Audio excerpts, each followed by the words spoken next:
Hello, good evening, everyone. This is Shahid sir. I hope everybody is observing Janta curfew today and everybody is safe at home. As intimated to you in the morning, today we'll be starting with our online session of OR. In short, it is a revision for all those who were absent as well as present in the class but absent also. See, first we'll discuss in detail what operation research is all about.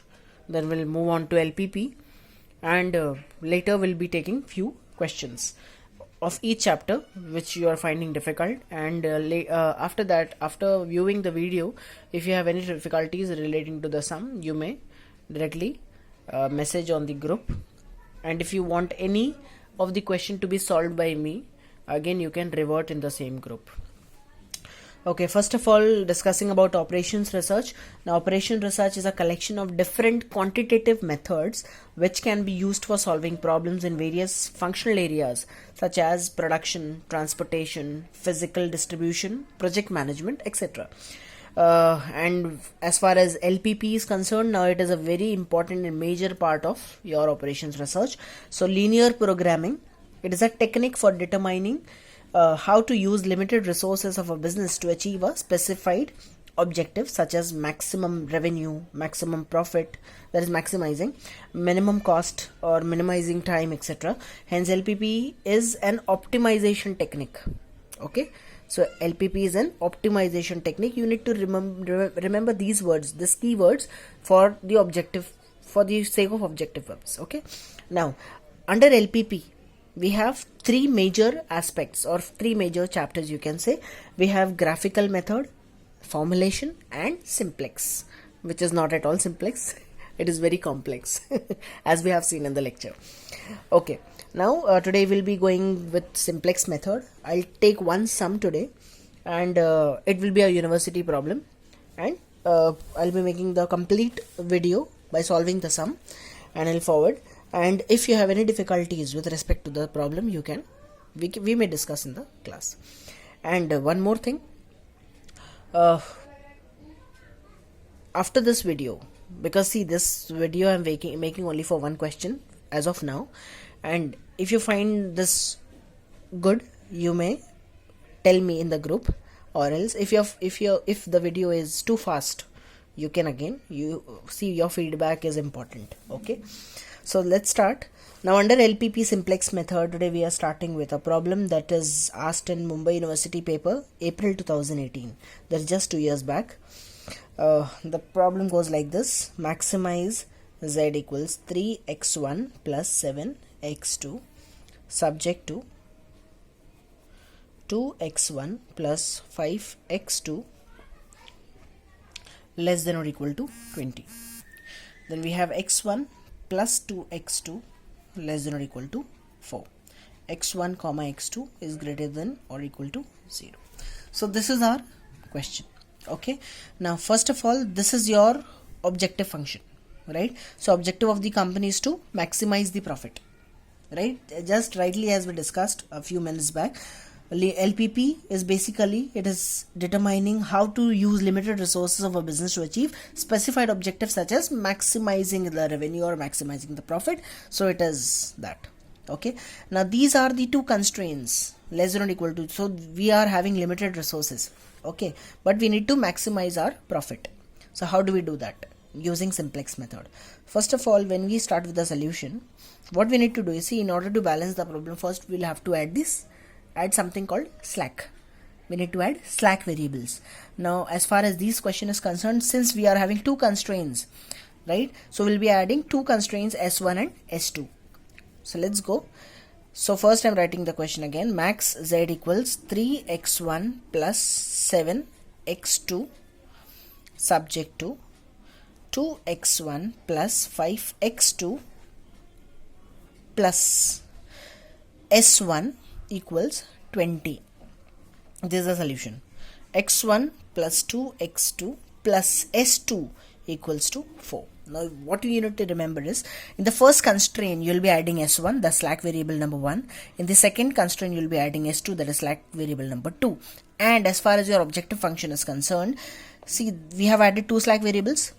The slack variables value in the constraints in these functions are 1 and 1. Here both the slack variables value are 1, but when it comes to your objective function, both slack variable value becomes 0. So max z equals 3x1 plus 7x2 plus 0s1 plus 0s2 subject to 2x1 plus 5x2 plus s1 equals 20, x1 plus 2x2 plus s2 is equal to 4. If this question would have had 3 constraints, right? So we would have added s3 also, depends. Now we need to make initial simplex table. Okay, so how do we make the initial simplex table? So this is the format. See, if you refer any sort of textbook like Vipul, then Manan, sorry, not Manan, Manan does not publish over, Vipul, then we have Rishabh, they might be having different format of solving this. So there is no standardized format. We'll be following one format which we have had in the class. CPI, CJ. Now CBI, this is the contribution of profit of basis variables. The basis variables will be adding. These are also basis variables. CBI, CJ. Then we have basic variable. Now CJ is the row in the simplex table which represents profit or contribution of each variables. Okay, so basic variable, we have the first header of the simplex table will be formulated using our objective function. Okay, so we have x1, so basic variable is x1, its CJ value is 3. Second is x2, its CJ value is 7. Then we have s1, slack variable number 1. So because we are formulating now the objective function, so slack variable value remains 0. s2, slack variable number 2, its value also remains 0. Here we will be making solution and ratio. Clear? Okay, now the slack variables that we have added, we will be putting again here s1 and s2, right? Dal diya humne. Now s1 ka value is 0 and s2 ka value again is 0. Clear till here? You can again rewind and see. Okay, now coming on to our constraints. First 2 x1, 5 x2. As I said, in the first constraint s1 ka value remains 1, and because there is no s2 here, s2 becomes 0. Solution is 20. For the second, there is no value, so here x1 variable ke sath 1 will be by default, 2 with x2, and here there is no s1, so s1 becomes 0 as it became 0 as s2 became 0 in the first constraint, right? And here it is 1 and 4. Zj. See, you have to remember one thing, and the reason I'll tell you in the second table. When we are formulating initial simplex table, all the value of Zj. Now what do you mean by Zj? See, it represents a decrease in the value of objective function. So here all Zj value in the objective function in the initial simplex table remains 0. You don't have to calculate Zj value for solution, only for x1, x2, s1 and s2. Now Cj minus Zj, this is our delta for calculating delta. Now this is the row in the simplex table which represents the net increase in the objective function. See, we may have positive value also, negative value also. Positive value of delta, this is also called as delta, indicates gain or increase in profit, and negative value of delta decrease indicates decrease in the profit or loss. Okay, now Cj minus Zj, Cj we have 3, Zj is 0, so it again comes to 3, 3 minus 0 is 3, 7 minus 0 is 7, 0 minus 0 is 0, 0 minus 0 is 0. Now here under the delta value we need to take the highest value. Highest value among this is 7. From this what we need to formulate is, we'll be identifying our key column KC. Okay, kaise kiya? We chose the highest value of delta and वहाँ से हमको क्या मिला, की column. As soon as we get the key column, we tend to find the ratio. How do you find the ratio? Solution value divided by corresponding key column element. Key column element is 5, so it comes to 4. If it is not, you are not able to further divide it, you can keep it in fraction also. So we have 4 solution and corresponding key column element is 2. So here we get the answer 2. यहाँ हमने क्या choose किया था, highest. Ratio में क्या choose करेंगे, lowest. So here lowest choose किया. यहाँ क्या मिला था हाईएस्ट चूज करके, की कॉलम. लोवेस्ट को चूज करके क्या मिलेगा, की रो. And here this is an intersecting point which falls in both key column as well as key row, so this becomes our key element. This is our outgoing variable following in front of our key row is our outgoing variable, and variable falling in front of our key column is known as incoming variable. Okay, now how do we come to know that we have arrived at the answer? The answer is, unless and until we get our delta values as 0 or negative, all the values 0, either 0 or negative, we cannot stop. We have to proceed to the next table, and on and on and on. Most probably when it comes to university paper, we'll be getting the answer in the first iteration, or most rare to the rarest case in the second iterations. So here we have just formulated the initial simplex table. Now we'll move to the iteration number 1. Okay, coming on to iteration number 1. Now that will be with reference to our initial simplex table. Iteration 1, CBI CJ basic variable. As discussed, our header remains same, x1, x2, s1 and s2. x1 is 3, x2 is 7, this is 0, this is 0. Now here this is not falling under the key row, so s1 variable will be intact as it is, and s2, now it has become outgoing variable. s2 की जगह किसने ले लिया, x2 ने. x2 is now our incoming variable, so here it is x2. Okay, s1 is 0 and x2 is 7. Now we have just written the variables, but I have not said the values remains same. It will change. How? Let's see. See, this is our key row in the last table, and this is called other than key row. Okay, first, as far as our simplex is concerned, whenever we are formulating a new table, means iterations, we'll start with our key row first. It may be placed here also, it may be placed here also. So as far as this question is concerned, it is the second. So how do we calculate it? How do we calculate the new values of s2 in the new table? That's s2 is now outgoing, x2 in the new table.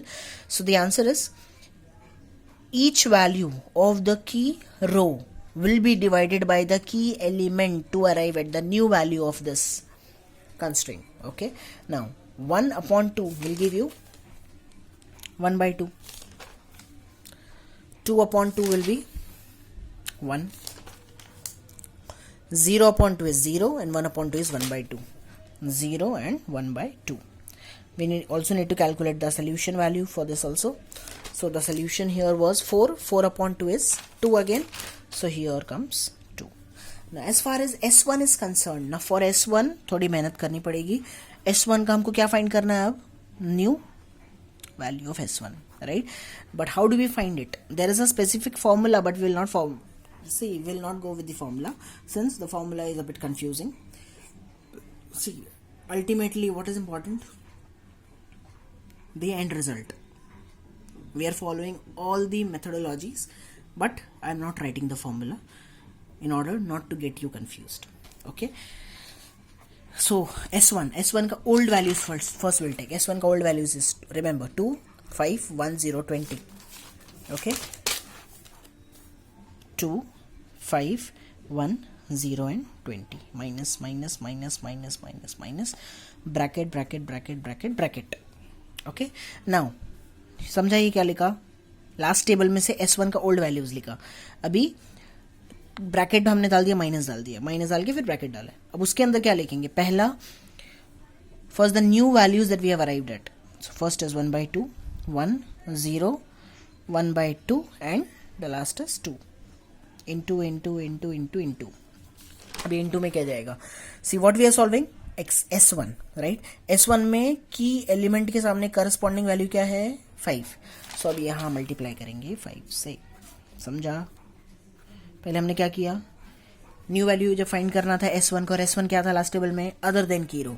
जब भी आप other than की रो solve करोगे तो क्या करने का, पहले उस रो का ओल्ड वैल्यूज लिखने का, माइनस डालने का, ब्रैकेट ओपन करने का, जो आपने नया वैल्यू फाइंड किया की रो में उसको पुट करने का, और उस मल्टीप्लायर के बाद जो आप कैलकुलेट कर रहे हो लास्ट टेबल में की कॉलम के अंदर कौन सा वैल्यू आ रहा है वो देखने का। जैसे की कॉलम के अंदर ये S1 का वैल्यू क्या था 5, करस्पॉन्डिंग वैल्यू तो 5 हमने डाल दिया। अब कैलकुलेट करेंगे, and this is the most important part of your simplex. यहीं पे सारी गलतियां होती है। बचपन से हमने प्लस माइनस मल्टीप्लिकेशन सीखा है, यहाँ पे आके भूल जाते हैं। बिकॉज क्यों भूल जाते हैं, फर्स्ट ईयर से एक यंत्र है जिसकी आदत पड़ चुकी है, उसका नाम क्या है, यस कैलकुलेटर। उसकी इतनी आदत पड़ गई है कि अगर मैं क्लास में पूछूं 2 + 2 कितना होता है, आपको पता है उसका आंसर 4 है, लेकिन फिर भी हम कंफर्म करते हैं किससे, कैलसी से। सो प्लीज़ थोड़ा दूर रहें उससे। ओके, नाउ 2 - 1/2 इंटू 5, सो 2 - 1 5 ज़ा 5/2। अब इसको ब्रैकेट ओपन करेंगे, 2 - 5/2, 2 2 ज़ा 4, 4 - 5 इज -1/2। नेक्स्ट 1 5 ज़ा 5, 5 - 5 इज 0, 0 5 ज़ा 0, 1 - 0 इज 1, 0 - 1 5 ज़ा 5, 2 बाहर का माइनस -5/2, 2 5 ज़ा 10, 20 - 10 is 10। So we have got all the new values, -1/2, 0 1 -5/2 and 10। Coming on to ZJ। अब बताते हैं ZJ का वैल्यू कैसे आएगा। See please pay attention. अब ZJ का वैल्यू कैसे आता है, पहले एक बार मैं आपको शो कर दूं। 0 CBI value, CBI into this value, 0 into -1/2 plus, और एक वेरिएबल है 7 वैल्यू है, प्लस 7 इंटू 1/2। सो ये तो 0 हो जाएगा, 0 से जो टकराएगा वो 0 हो जाएगा, प्लस 7 इंटू 1/2 है 7/2 equal 7/2। So the value is 7/2। Understood. यहाँ पे मैंने क्या बोला था कि all the values in the initial simplex table of ZJ will be 0, because यहाँ पे दोनों 0 है स्लैक वेरिएबल के वैल्यूज, तो 0 से जो भी मल्टीप्लाई होगा 0 हो जाएगा, इसीलिए यहाँ पे सब 0 रहेगा। यहाँ पे जब बात होगी तो यहाँ पे क्योंकि S2 को रिप्लेस किया है किसने, x2 का ऑलरेडी वैल्यू है 7, इसलिए हमको यहाँ पे मल्टीप्लाई करने की जरूरत है। लेकिन यहाँ पे 0 है, यहाँ इसको मल्टीप्लाई करके कुछ मतलब है नहीं, बिकॉज इसका वैल्यू वापस 0 आ जाएगा, तो मतलब इससे है आपको। तो 7 इंटू 1/2 क्या आ गया, 7/2, 7 1 ज़ा 7, 7 0 ज़ा 0, 7 into 1/2 7/2। CJ minus ZJ delta 3 - 7/2, 3 - 7/2 कैसे कैलकुलेट करेंगे, 3 2 ज़ा 6, 6 - 7 इज -1/2, -1/2। अगर किसी को इसको सॉल्व करने में दिक्कत है, उसका भी एक तरीका है। अगर आप देखें 3 - 7/2 बराबर है, इसके नीचे डिनोमिनेटर नहीं है, अब डिनोमिनेटर एक ऐड कर दो 1, ठीक है, लेकिन माइनस बीच में तो दोनों को इक्वलाइज करना पड़ेगा। इक्वलाइज करने के लिए इसको किससे मल्टीप्लाई करने का, 2 से, इसको भी 2 से, तो ये कितना हो गया, 3 2 ज़ा 6, ये कितना हो गया, 1 2 ज़ा 2 -7/2।